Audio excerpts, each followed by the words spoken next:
Salut tout le monde, bienvenue sur AOS Geeks. Alors, je suis avec Vincent et Alex pour faire une revue de l'année 2021, revue évidemment de ce qui s'est passé dans le monde de Age of Sigmar. Mais d'abord, on en profite pour vous souhaiter une excellente année 2022. On espère qu'elle va être remplie de belles parties et de succès et de belles sorties dans Age of Sigmar. Donc, ce qu'on vous propose comme vidéo, en fait, c'est de faire une revue de l'année sous forme d'un top 5. On va chacun vous présenter notre top 5 des choses positives qui se sont passées dans l'année 2021, notre top 3 des choses qu'on a trouvées plus négatives, et on va terminer avec nos souhaits et résolutions pour l'année 2022. Alors, on va commencer avec le top 5 des éléments positifs qui se sont passés pour Age of Sigmar en 2021, avec le top 5 donc d'Alex. Oui, puis je pense que c'est intéressant de mentionner qu'on ne s'est pas consulté pour nos top 5, top 3, ces choses-là. Donc, c'est possible que certains choix, en fait, j'imagine que certains choix vont revenir. Je pense qu'il y a des choses qui sont assez consensuelles. Mais donc, si c'est le cas, on va passer rapidement. Mais on va y aller chacun notre tour avec notre top 5. Donc, en cinquième position, moi, ce que j'ai mis les nouveaux Battle Tomes, les Battle Tomes style troisième édition, style V3.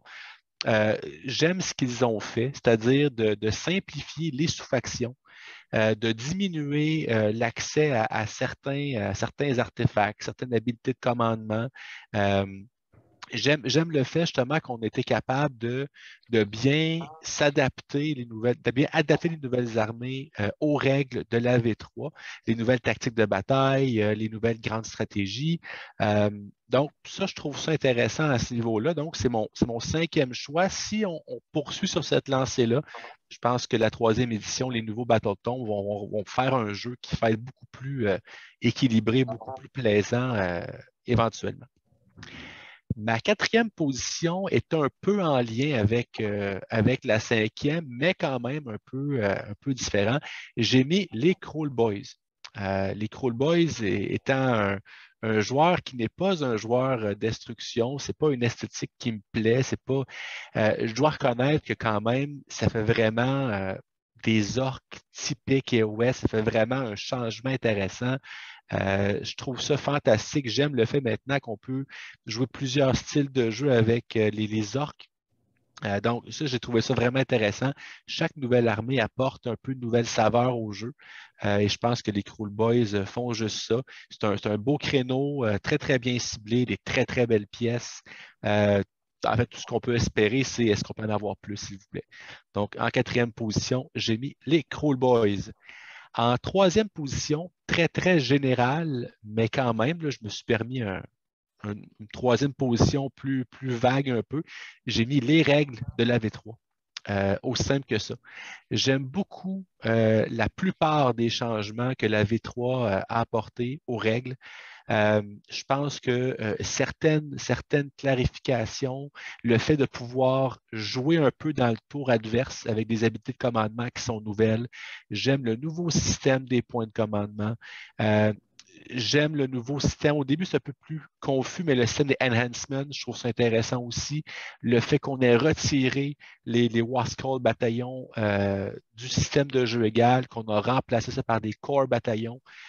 Donc, que toutes les armées ont accès. Donc, ça vient, je pense, rendre le jeu beaucoup plus intéressant, beaucoup plus pertinent. Il y a certaines choses qui ont été enlevées justement euh, par rapport à la deuxième édition, qui est un petit peu comme oppressive, les conga lines abusées, des cordons, ces choses-là, les règles de cohérence. Donc, je pense que dans l'ensemble, je suis très satisfait de la V3, c'est mon numéro 3. Pour ma deuxième position, j'ai choisi un petit peu plus le côté narratif en moi avec la série Broken Realms. J'ai vraiment trouvé ça intéressant de faire progresser l'histoire, d'amener des nouvelles règles, d'amener des nouvelles possibilités avec un peu des petits indices des choses qui allaient venir, des petites pistes intéressantes. Étant un joueur du Hardin à la racine de mon être, c'est sûr qu'il y a des petits bouts là, qui laissent présager des grandes choses pour certaines de mes armées. Donc, ça, j'ai trouvé ça intéressant. Donc, je trouve ça. Puis, tout ce qui était autour, aller chercher vraiment des liens avec le monde qui était, donc avec Warhammer Fantasy. J'ai joué très longtemps à Warhammer Fantasy. Donc, aller chercher justement certains petits aspects narratifs de cet univers-là, moi, j'ai vraiment capoté. Donc, Vraiment, pour moi, ça reste un autre des beaux coups de cœur. Et mon numéro 1, la chose que j'ai aimé le plus, et ça, je le dis en tant qu'organisateur d'événements, en tant que joueur ou quoi que ce soit, c'est le General's Handbook 2021. À bien des égards. Premièrement, je le trouve très, très. Au niveau tout ce qui est format du livre, là, c'est plus petit avec anneaux. C'est un très, très beau produit. Des scénarios intéressants. Ça amène également des tactiques de bataille, des nouveaux bataillons. Donc, si justement on voit ça, moi, en fait, je le prends comme numéro 1 parce que je le vois comme le futur des General's Handbook où est-ce qu'on va pouvoir vraiment les réutiliser. Ce ne sera pas nécessairement une mise à jour du General's Handbook comme c'était le cas avant, mais ça va être un peu, bon, ben, ce tournoi-ci, cet événement-ci va jouer en Gur. On va prendre le 2021. Peut-être qu'en 2022, ça va être en Guirane, par exemple, mais on va jouer en Guirane. Fait qu'on prend les règles de Guirane. Là, présentement, on a des règles qui favorisent beaucoup les monstres, qui favorisent, donc qui met vraiment en scène cet élément-là. Peut-être qu'éventuellement, ça va être autre chose. Fait que pour moi, je le vois comme un genre d'outil qui est indispensable avant, mais non seulement c'est encore le cas, mais je pense que ça va être quelque chose qu'on va conserver, qu'on va garder. Et le nouveau format aussi, j'ai trouvé absolument impeccable. Puis avant de vous laisser un de vous deux faire son top 5, j'ai deux mentions honorables aussi, qui n'a pas fait le top 5, mais que j'aimerais quand même mettre out there. Un des éléments que je trouve intéressant, et ça, c'est sur une promesse, c'était justement la mise à jour qu'on a eue il y a quelques semaines. C'est pas tant la mise à jour que j'ai aimé, mais c'est l'idée de la mise à jour, donc de modifier certaines règles, d'ajouter des points et une promesse un peu voilée, mais pas tant en même temps, que ces mises à jour-là seraient plus fréquentes. Donc, si on a une mise à jour qui est plus fréquente, moi, je considère ça comme étant vraiment, vraiment pertinent, mais je ne peux pas encore le mettre dans mon top 5 parce que ce n'est pas encore fait. Mais peut-être qu'en 2022, dans notre top 5, peut-être qu'on va trouver ces mises à jour-là dans mon top 5. Et ma dernière mention honorable, et uniquement au point de vue des modèles, mais les Dragons Stormcast, je dois dire que c'est quelque chose qui était vraiment intéressant. Mais on verra peut-être plus tard si les règles ont suivi dans mon top 5 ou non. Donc voilà. C'était mon top 5 de mes meilleures surprises, mes choses que j'aimais le plus en 2021. Donc, c'était mon top 5. Maintenant, Yann, quel est le tien? Oui, donc moi j'ai mis en cinquième position quelque chose qui va ressembler en fait à une de tes mentions spéciales, c'est que Games Workshop ont augmenté leur réactivité pour ajuster les règles. Ils n'ont pas peur, ils nous ont montré qu'ils n'ont pas peur de réécrire des War Scrolls. Ils l'ont fait pour Alarielle, ils l'ont fait pour Kragnos, ils l'ont fait pour Nagash, bon, c'était peut-être pas positif pour Nagash, mais ils l'ont fait pour Archaon, ou en tout cas changer des règles, réécrire des War Scrolls. Donc les mises à jour ne sont plus simplement modifier des points. Donc ça, je trouve que cette réactivité accrue-là et la promesse d'une réactivité accrue dans le futur, moi, je trouve que c'est vraiment positif là, pour le jeu. On est en 2021, avec Internet, avec les applications, c'est facile de mettre à jour des War Scrolls sans réimprimer un livre. Donc, on est rendu là. Je pense que c'est vraiment positif. Donc, en quatrième position, j'ai mis l'amélioration continue là, de la qualité des figurines. Donc, Games Workshop nous a proposé en 2021 des nouvelles figurines absolument hallucinantes. D'année en année, ils n'arrêtent pas d'augmenter le niveau de qualité, le niveau de détail sur les figurines. Juste en 2021, on a eu les Mortels de Slaanesh qui sont sortis, qui sont absolument magnifiques. On a eu la sortie de Be'lakor, qui est une figurine vraiment impressionnante. On a eu les Soulblight, même si, bon, leur design a peut-être créé une petite controverse. Ce n'est pas tout le monde qui aime le style, mais il faut reconnaître que la qualité des figurines, on est vraiment ailleurs, encore une fois. On a eu la sortie des Cruel Boys, Alex t'en a parlé. Les Stormcast, tu as parlé des dragons, mais on peut penser aussi aux Annihilators qui sont absolument superbes. Les nouveaux Stormcast font paraître les anciens modèles comme les Libérateurs, comme si c'était des cannes de conserve. Donc vraiment, Games Workshop domine le marché de la figurine et c'est pas pour rien. Là, la qualité des figurines est absolument incroyable. Donc, ça, c'était ma quatrième position. En troisième position, moi aussi, j'ai mis comme toi, Alex, la série Broken Realms. Par contre, parce que c'est surtout pour la progression de la trame narrative là, du monde, qui est en cohérence avec les sorties des Battletomes, etc. Donc, j'ai beaucoup aimé l'approfondissement du lore. Il y a beaucoup de gens qui reprochaient à Age of Sigmar d'avoir un lore très, très peu étoffé, surtout en comparaison à 40K, qui existe depuis longtemps. Mais moi, je trouve que vraiment, là, ils sont en train de, puis avec la série Broken Realms, beaucoup, ils sont en train d'approfondir le lore de Age of Sigmar. Et c'est une trame narrative qui avance dans le temps. Donc, ça motive des nouvelles sorties. Une chose qu'on pouvait reprocher à Warhammer Fantasy Battle à l'époque, c'était que le monde était très, très statique. Hein. Il y avait très peu d'avancement de l'histoire. Là, Age of Sigmar, ça avance à un rythme soutenu. Moi, j'aime vraiment ça. Ensuite, en deuxième position, ben, j'ai mis, moi aussi, comme toi, Alex, les BT V3, principalement pour leur cohérence entre le fluff et les règles. Donc, on sent vraiment que ces BT-là ont été pensés pour que les règles soient en cohérence directe avec le fluff. J'adore ça et ça promet pour les prochains BT et V3. Donc, ça, c'est vraiment quelque chose que j'ai trouvé très positif aussi. Et en première position, en fait, on sort un petit peu de ce qui est relatif à Games Workshop pour parler un petit peu plus de notre communauté ici. 2021, ça a été une année assez difficile, hein, avec des confinements, des événements annulés, etc. Mais j'ai trouvé que la communauté Age of Sigmar francophone au Québec, en Europe, est restée très, très active via les médias sociaux. Donc, ça nous a permis de rester motivés. Les gens partageaient sur les médias sociaux les projets sur lesquels ils travaillaient, la peinture. Alex, tu as aussi, sur le plan des événements, lancé le Lore Master, qui est une série de tournois qui, bon, devait commencer en janvier. Ça commencera peut-être un peu plus tard, mais à cause du coronavirus. Mais je trouve qu'on est dans une communauté qui est très active, qui est très impliquée, qui est très positive aussi. Il n'y a pas de toxicité, je trouve, dans la communauté Age of Sigmar francophone. Donc, gang, continuez comme ça fait vraiment un super beau loisir. Donc, voilà pour mon top 5. Vincent, quel était ton top 5? Ben, moi, ça va aller un petit peu plus vite parce qu'évidemment, passer en dernier, ben, pas mal tout ce que j'ai a été dit. Écoute, je vais commencer, tout simplement, le cinquième point a déjà été mentionné, les BT V3. Puis c'est comme toi, Yann, moi, je l'ai mis principalement pour le fluff. Je trouve que ça respecte. On sent que Nurgle et Nurgle, Stormcast et Stormcast, ça promet pour les prochains BT. Puis une petite note aussi, ils sont assez forts, les nouveaux BT. Peut-être que l'ajustement va se faire non pas en descendant les factions les plus fortes, les plus oppressantes du méta, mais en ayant des nouveaux Battle Tomes qui ramènent, dans le fond, les factions plus faibles au niveau de ces factions plus fortes-là. C'est peut-être comme ça que, tranquillement, l'équilibre va se refaire dans le jeu.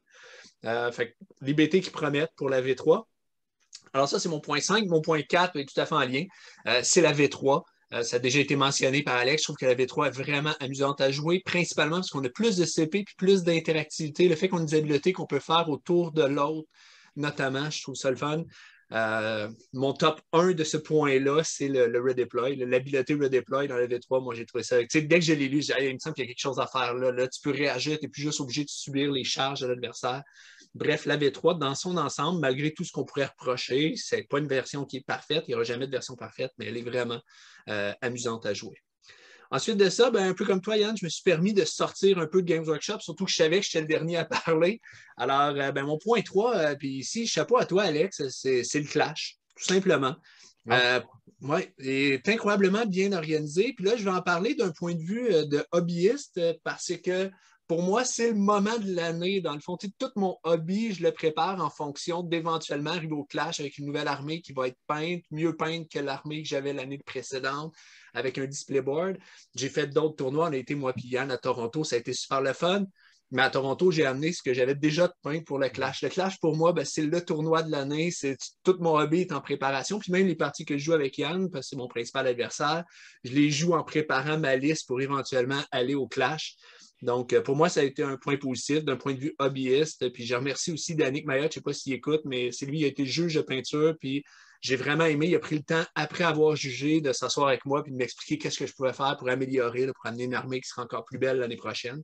Donc, merci à Danick pour ses conseils. Ça a vraiment été apprécié. Ensuite merci beaucoup, Vince. Merci beaucoup. Ben, écoute, tu le mérites, là, pour le vrai, le Clash est incroyable. C'est un super événement pour les joueurs DOS. Puis là, on sait que ça va être plus gros cette année encore, puis il va y avoir du monde un peu partout, puis ça va être merveilleux.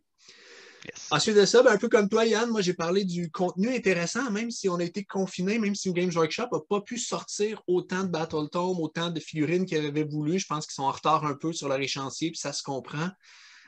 Il y a tellement du contenu intéressant qui s'est fait. La communauté, puis moi, c'est pas juste la communauté francophone, mais la communauté AOS en général est tellement passionnée par le jeu. Je pense à Season of War, French Wargame, Squig Earth qui ont des beaux rapports de bataille. Je pense à Honest Wargamer qui fait une analyse tellement détaillée du méta. Moi, j'aime ça, j'aime les stats, vous le savez. Fait que je trippe à écouter. Bon, c'est revu en détail, combien de win rate par faction, puis versus faction et tout. Sinon, ben, ici, on a le double tour. On a Vanessa aussi qui fait des capsules pour la peinture. Et un petit shout-out à Warhammer Weekly avec Vince Venturella que j'écoute à chaque semaine. Dernièrement, il a produit une vidéo qui est My Journey in Hobby à partir de 1997 jusqu'à aujourd'hui. Et j'ai trouvé ça tellement inspirant. Bon, des trois, je suis le seul qui peint ses figurines. Mais de voir Vince Venturella présenter sa première figurine qu'il a peinte et il a montré la progression avec les années. C'est une progression sur plusieurs années. J'ai trouvé ça inspirant. Ben, moi, je suis à peu près rendu là, puis je peux peut-être un jour arriver où il est rendu. Fait que super vidéo, moi, qui m'a motivé. Fait que si vous êtes dans peinture, vous êtes un peu découragé, vous avez l'impression de stagner, allez voir My Journey into Hobby de Vince Venturella. C'est une vidéo qui vient juste de publier. Ça va être super motivant. Si tu permets, Vincent, je pense que, je ne sais pas pourquoi je n'ai pas pensé au Clash, mais définitivement, cet événement-là aurait peut-être dû faire partie de mon top 5, assurément. Ben, je suis content que tu l'aies oublié, ça me fait un point nouveau. Pour une personne qui passe en dernier, je trouve que tu es quand même assez original, je te dirais. Là. Ah, j'ai travaillé fort, Mais en fait, honnêtement, non, pas tant, ça a été facile. J'ai pensé à ce que j'aimais. Puis d'ailleurs, ça m'amène à mon point 1. Pourquoi est-ce que j'aime le jeu, au-delà de toutes les règles qu'on peut critiquer, le déséquilibre dans le méta et tout, la qualité des figurines. Yann t'en a parlé, mais je vais parler moi principalement des grosses figurines. On a eu plusieurs gros modèles cette année qui étaient incroyables. Je pense à Croax, Sinessa, Dexessa, Kragnos, Glutos, que je viens de me procurer, que je n'ai pas encore assemblé, le Warsong Revenant, les dragons. Et mon shout-out particulier, ben, c'est à Bellacar qui a gagné la figurine la plus belle et été élue la figurine la plus belle de 2021. C'est pas surprenant parce que c'est une figurine qui est à la fois 40K et qui est Age of Sigmar, fait qu'il a reçu des votes des deux parties de la communauté finalement. Mais je trouve que le modèle est superbe. C'est tellement emblématique de ce qu'est un démon. Et je trouve que son Warscroll aussi, pour nous, à Age of Sigmar, est intéressant parce qu'il répondait à un méta où on avait des gros monstres. Ben, lui, il est arrivé et il a dit ben, regarde, toi, non, tu ne joues pas pendant un tour. Fait que je trouve que sa présence dans le méta, sans être oppressante, était bienvenue. C'était une figurine qui avait sa place, puis il a même réussi à faire des bons résultats, là, notamment en Legend of the First Prince. On a vu sa liste sortir à quelques reprises.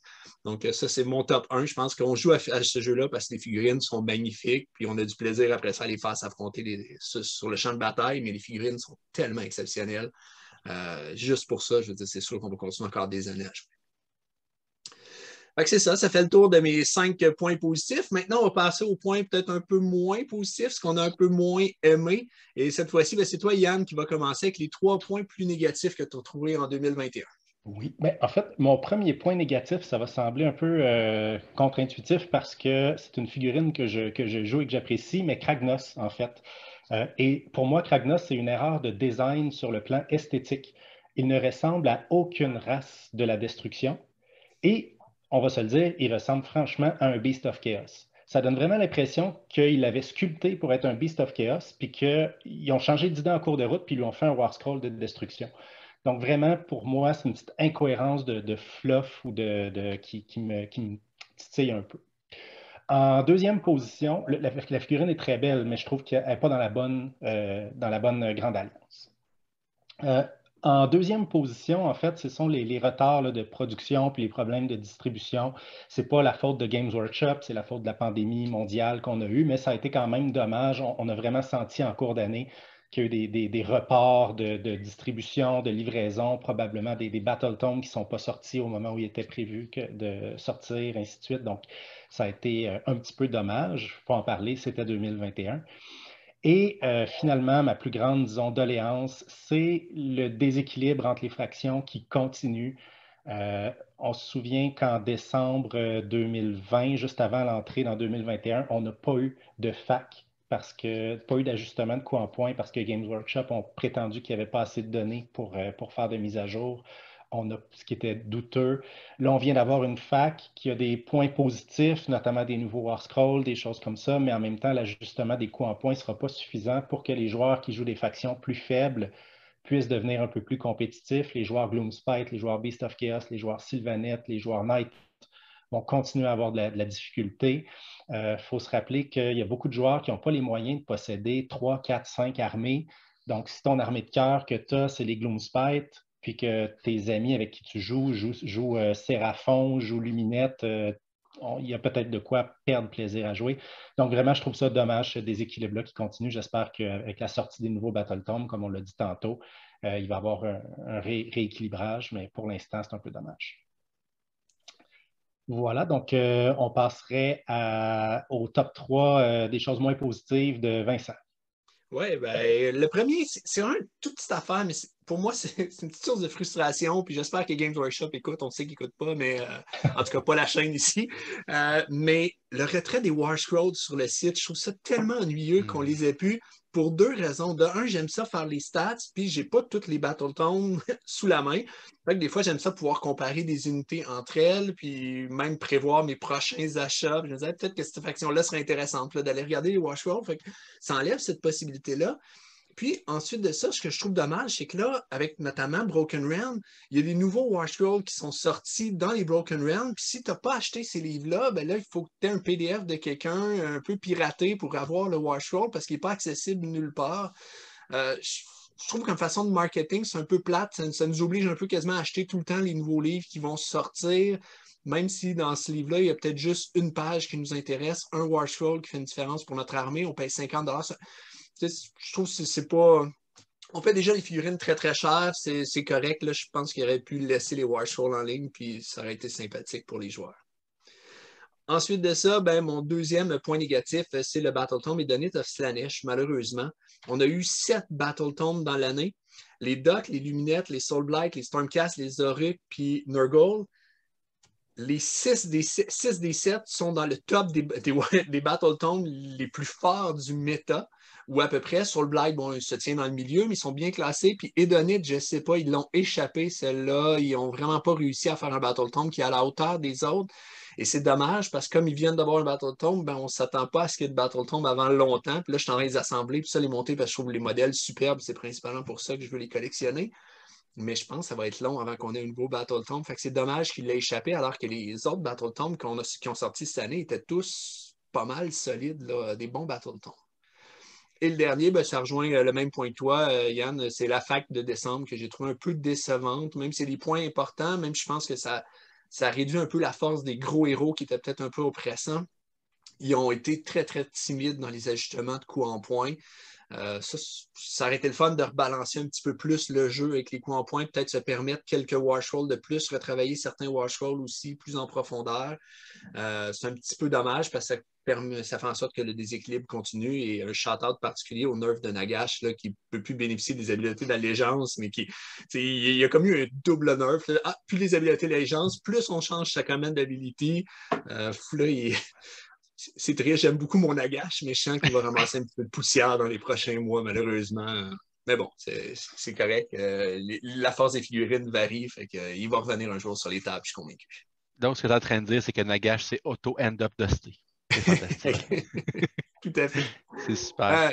Ben, écoute, ça a fini mon top 3 des choses un petit peu moins positives cette année. Puis ça va être à toi, Alex. Quelles sont les petites choses que tu as un peu moins aimées en 2021? On va noter quand même un certain thème avec ma troisième position. Je parle de fac, moi aussi, mais avec un angle un petit peu différent, en fait. J'y vais et là, je mets mon chapeau haute forme d'amiral Caradron. C'est une tendance, et bizarrement, surtout avec les Caradrons, mais d'avoir des problèmes ou des questions de règles qui ne sont pas encore résolues. Je pense entre autres à tout ce qui est le débarquement des vaisseaux Caradron, par exemple, où est-ce que c'est clair et dès la sortie de la V3, donc on parle de ça au mois de juin, juillet, je ne me sais pas exactement, mais ça fait quand même un bon 6 mois que sur toutes les communautés, c'est des questions qui reviennent tout le temps et on n'a pas encore de réponse. Donc, je trouve ça un petit peu dommage des fois et ce sont des questions de règles qui sont quand même assez majeures. Donc, oui, je trouve ça bien avoir des facs de Battletome. Je trouve ça bien d'avoir des facs, je dirais, ponctuels. Mais ce serait bien peut-être d'avoir un système, un genre. À l'époque, dans le temps, ça c'est une époque quand même assez lointaine, vous direz, qu'il y avait un forum officiel sur le site de Games Workshop où il y avait vraiment un forum avec des rules experts ou des personnes officielles de Games Workshop, l'équipe de règles, qui pouvaient répondre aux questions. Il y a eu beaucoup de dérapages parce que rapidement, comme on le dit sur Internet, c'est rarement balancé comme commentaire. Ça devenait à des personnes un peu enragées qui critiquaient les réponses de ceux qui créent les règles. Donc, ils ont arrêté d'avoir ce forum-là. Mais je pense qu'une certaine forme de rétroaction peut-être plus rapide et immédiate, en fait, là, de la part du comité des règles pour des enjeux comme ça qui ont passé à travers le tamis des facs et de ces choses-là. Parce qu'encore aujourd'hui, il y a des TO qui vont dire ben les caradrons peuvent. Je prends un exemple, il y a d'autres dans d'autres factions. Là. Donc, certains vont dire ben, on ne peut pas sortir du bateau avant la fin de la phase de mouvement. D'autres. Donc, il n'y a pas. Il n'y a pas de règlement, il n'y a pas une finalité là-dessus, malgré que ça fait 6-7 mois après la sortie de la version. Donc, c'est ça, c'est ma petite doléance au niveau des règles. C'est des facs, je suis tout d'accord avec vous sur vos autres points sur les facs, mais moi, c'est ce qui me bug particulièrement, les facs. Deuxième position, j'ai fait allusion tantôt dans une mention honorable, les dragons. J'adore les modèles, je n'aime pas les règles. Et je vais aller avec les règles des dragons là-dedans. Puis je dirais d'une façon un peu plus générale, parce que c'est vraiment le poster boy un petit peu des règles abusives. Je trouve que si on regarde Nurgle, si on regarde même les Orc Warclan, même Stormcast en général, il y a très, très peu d'unités NPE, Negative Play Experience. Et je trouve que les dragons, ça fait tellement money grab, cash grab. Vous voyez les dragons, achetez-en 10, achetez-en 20, puis gâtez-vous. C'est quand c'est rendu que tu dois ajuster les points de l'unité avant même qu'elle soit sortie. Je pense que c'est un signe. Mais donc, moi, ce que j'aime pas, en fait, c'est peut-être, j'espère que ce ne sera pas une tendance. Ça ne semble pas être le cas. Je pense que c'est un cas isolé d'avoir des figurines qui sont auto-includes dans une faction comme ça qui rend le jeu un peu désagréable. Donc, moi, c'est un peu ma deuxième position. En première position, je sors un peu des sentiers battus. J'y vais avec Warhammer Underworlds. Moi, c'est pas compliqué. J'ai tellement embarqué dans ce jeu-là lors des 2 premières saisons. J'avais acheté tous les warbands, j'avais acheté tout ce qui se pouvait en fait de ce jeu-là, puis je trouvais le jeu vraiment cool. Et là, un peu comme n'importe quel jeu de cartes, ils ont commencé à sortir un format standard et extended où est-ce que seulement les 2 plus récentes saisons comptent. Et je trouve qu'ils sortent, il y a tellement de sorties, puis il y a tellement un certain besoin de tout acheter pour suivre le rythme. Et ça, j'aime pas ça être dans un pay-to-play. Et moi, étant un collectionneur invétéré, ben, je me lance dans ça. Puis, un nouveau Warband, il y a peut-être des cartes qui sont intéressantes. Puis, bref, j'ai été incapable de suivre les 2 dernières saisons. Et là, il va y avoir une autre saison. Puis, je trouve que ça ne finit pas. Puis même si c'est des excellents deals côté figurines, si on parle d'une trentaine de dollars, 30-40 dollars pour un Warband avec les cartes, avec les figurines, dont un héros qui est toujours environ une trentaine de dollars canadiens. Donc, c'est un excellent deal en frais d'argent. Ça fait en sorte que j'ai vraiment décroché du jeu. Ça devenait vraiment, on a des warbands, des mécaniques. Donc, moi, j'ai perdu intérêt à ce jeu-là. Puis, il n'y a pas grand-chose. Je vais probablement acheter les warbands qui fit dans les armées que je joue. Mais malheureusement, moi, ça a été. J'espérais peut-être une certaine façon de me garder dans le jeu, mais moi, ça m'a fait décrocher. Donc, c'est ça. C'était mon bottom 3, en fait, mes 3 choix les plus négatifs de l'année. Maintenant, je pense que c'est au tour de Vincent de nous offrir ton souhait, peut-être ta résolution pour 2022. Oui, ben en fait, c'est en 2 volets. D'abord, un souhait, quelque chose que j'aimerais qu'ils se produise en 2022 chez Games Workshop. Donc, c'est vraiment un souhait, on n'a aucun contrôle là-dessus. Le souhait, c'est simple, ça va être des facs plus audacieuses. On en a parlé beaucoup. Je pense que c'est normal. Le jeu est tellement complexe, il y a tellement de factions. C'est normal qu'il y ait des déséquilibres dans le jeu. C'est normal qu'il y ait des règles qu'on échappe parfois parce qu'on ne voit pas qu'il y a des synergies possibles. Mais j'aimerais ça que ce soit plus audacieuse, ça peut prendre plusieurs formes. J'aimerais peut-être que Games Workshop soit un petit peu plus réactif, que ce soit un petit peu plus rapide, qu'il soit peut-être un peu plus audacieux. Des fois, les changements de coups en point, tu sais, on le voit dans les tournois, il y a des armées qui clairement dominent d'autres, puis il y a des armées qui clairement ne réussissent pas à gagner les parties. Fait que peut-être oser des changements de coups en point plus significatifs, parce que des fois, changer 5 points ou 10 points sur une unité, ça va prendre 4 ans avant que l'unité soit rendue à un coup qui est acceptable pour pouvoir être joué. Donc, fac de façon générale plus audacieuse qui permet de mieux balancer le jeu. Ce serait mon souhait pour 2022 chez Games Workshop. Pour ce qui est de ma résolution, ben, je vais essayer de procrastiner un peu moins cette année, peut-être un peu à l'avance. Bon, moi, comme je l'ai dit tout à l'heure, je suis le seul d'entre nous trois qui peint ses figurines. Puis, la dernière fois pour le Clash, honnêtement, j'ai passé une dernière semaine qui était plus ou moins agréable, on va se le dire honnêtement, j'ai tellement voulu finir mon armée à temps, j'avais à peu près pas dormi, j'étais arrivé au clash, j'étais fatigué, j'étais brûlé, j'étais juste content que ce soit fini, que j'ai peint. Fait que je me suis dit qu'à présent, comme j'ai vraiment un plaisir à peindre puis à arriver avec une armée qui est entièrement colorée et tout, je vais essayer de me prendre à l'avance là, pour les projets, les prévoir un petit peu plus longtemps d'avance, pour pouvoir mettre plus de temps sur mes figurines pour pouvoir monter encore un petit peu le niveau. Fait que ça va être ça pour mes résolutions. Toi, Alex, quelles seraient tes résolutions ou tes wishlists pour l'année qui s'en vient? Mon souhait pour Games Workshop, en fait, c'est assez simple. C'est donner de l'amour aux plus petites factions qui en ont besoin. T'sais, on voit encore, on a vu les Stormcast qui ont 70 quelques Warscroll dans leur livre. On a vu les Luminettes qui ont reçu une deuxième vague ou bref, en très, très peu de temps. Tu sais, je joue Caradron, je joue Fire Slayers. Donc, c'est sûr que c'est des factions qui existent quand même depuis un certain temps, qui ont reçu très, très peu d'amour. Là. Puis, en date d'enregistrement de l'épisode, peut-être qu'il va y avoir des surprises entre-temps, mais avec la nouvelle boîte annoncée de Net versus Fire, deux factions qui auraient peut-être besoin de plus de variété, c'est peut-être pas qu'est-ce qui s'enligne avec un héros de plus, un nouveau héros de plus. Peut-être qu'il y aura des surprises, on l'espère tous, mais tu sais, je pense à ces deux factions-là. Je pense aux Bone Reapers, je pense aux Caradron, Daughters of Cain aussi, tu sais, des factions qui sont bien établies, mais qui manqueraient ne serait-ce qu'une unité de plus, une boîte dual kit pour faire deux variantes d'unités. Je pense pour toutes ces armées-là, là, ce ne serait pas si compliqué que ça. C'est juste une boîte, paf, juste pour créer de la variété. On regarde Oruk, je m'attendais peut-être à ce que les Iron Jaws aient plus de variété, mais on a eu les Cruel Boys, ça donne déjà plus de variété, mais je pense que c'est quelque chose que moi j'aimerais voir.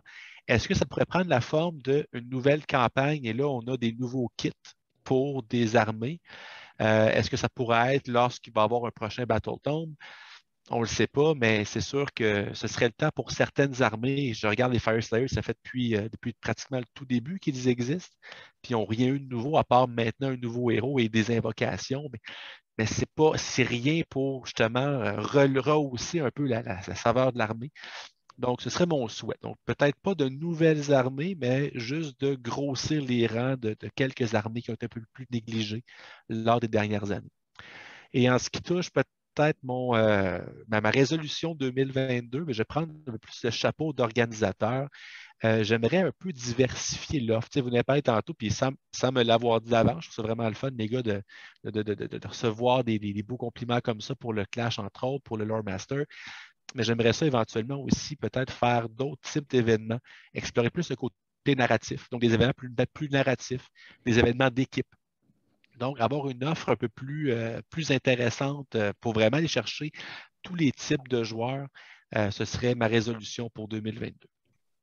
Super, excellente résolution. De mon côté, un premier souhait, en fait, ce serait que les Battletomes, les prochains Battletomes V3 continuent sur la même lancée que ce qu'on a vu dans les trois premiers Battletomes V3 qui sont sortis. On en a parlé, c'est des très beaux Battletomes, bien équilibrés, cohérents sur le plan du fluff, ainsi de suite. Donc, j'espère vraiment que ça va se poursuivre parce que dans le passé, on pouvait avoir l'impression qu'il y avait deux équipes qui travaillaient sur des Battletomes chez Games Workshop, puis si ton armée, tu tombais sur la bonne équipe, ben, tu te retrouvais avec un Battletome comme Luminette ou Tinge. Puis si tu tombais sur la mauvaise équipe, tu te retrouvais avec un Battletome comme Sylvanette au Gloomspite.